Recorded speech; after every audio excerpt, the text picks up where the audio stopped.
Shalom, everyone. Welcome to another episode with BahtKaleb Consulting. I am your host, Malka, and today we are going over how to invest in Section 8 properties, housing assistance, real estate. So, how to invest in Section 8 properties.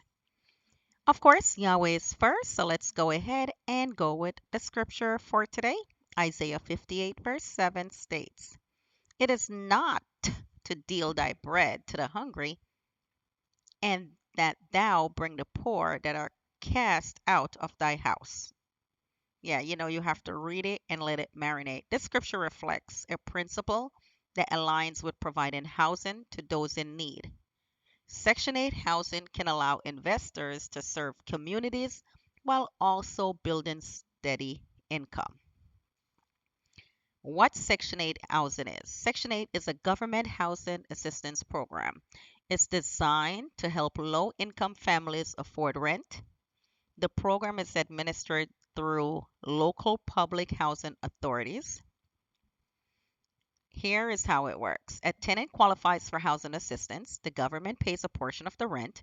The tenant pays the remaining portion. Example, let's say rent is $1,500. The government pays $1,100. The tenant pays the remaining $400. The landlord receives the full rent amount, but the government will give them the 1100 and the tenant pay you 400. Why investors use Section 8? Many real estate investors like Section 8 properties because of several advantages. One, reliable payments. A large portion of the rent comes from the housing authority, which means payments are generally stable and predictable. They know when it's coming and they know it's coming. Second, there's high demand for housing. In many cities, there are long waiting lists for housing vouchers. That means landlords have consistent tenant demand. Long-term tenants.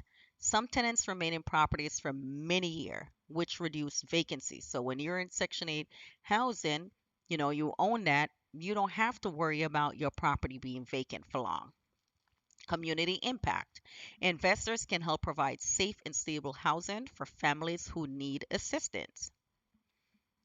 Types of properties used for Section 8. Section 8 housing can include single family homes, duplexes, triplexes, and small apartment buildings. So many investors start with single family rental homes. You start off with one single family home and then you build up your portfolio from there.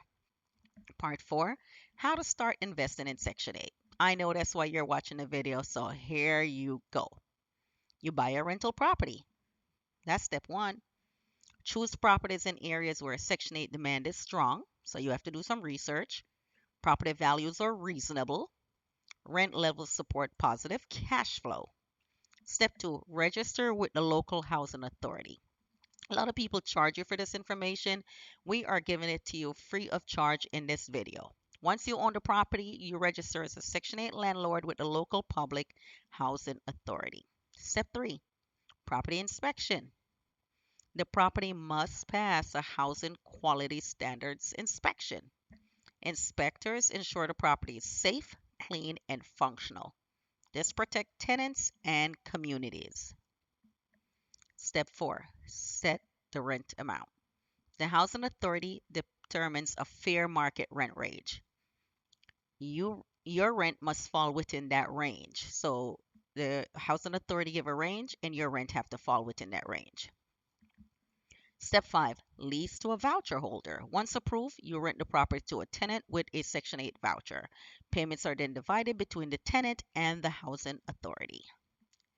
Part 5, example of Section 8 cash flow. Example of Section 8 cash flow.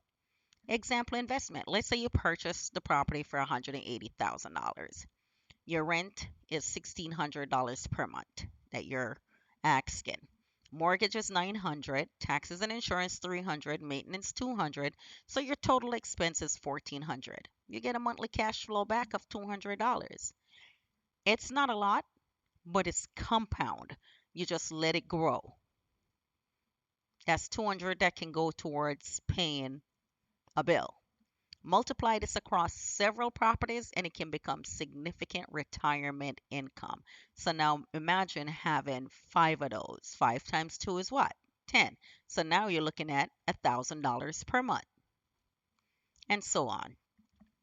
Part 8, Biblical Stewardship Principle. Real estate investing should reflect responsibility and integrity. Glory to Yahweh, we always tell you about integrity. Have integrity and morals, which goes with Leviticus 19:13. Thou shalt not defraud thy neighbor. So have fair treatment. Treat everyone fairly. Landlords should treat tenants fairly and maintain safe properties. Because it's Section 8 doesn't mean that you look down on the people and that you have the property dilapidated. No, make it livable, make it nice. All right. Don't forget to like, comment, share, and subscribe. Want to know where to invest? Want to know more about Section 8? Want to know about different housing authority, how to get into Section 8 and so forth? Contact us at BahtKalebConsultant@gmail.com or sign up at www.BahtKalebConsultant.com. Glory to Yahweh. Praise Yahweh. Thank you so much. Again, don't forget to like, comment, share, and subscribe. Take this information to better yourself and our nation as a whole. Shalom.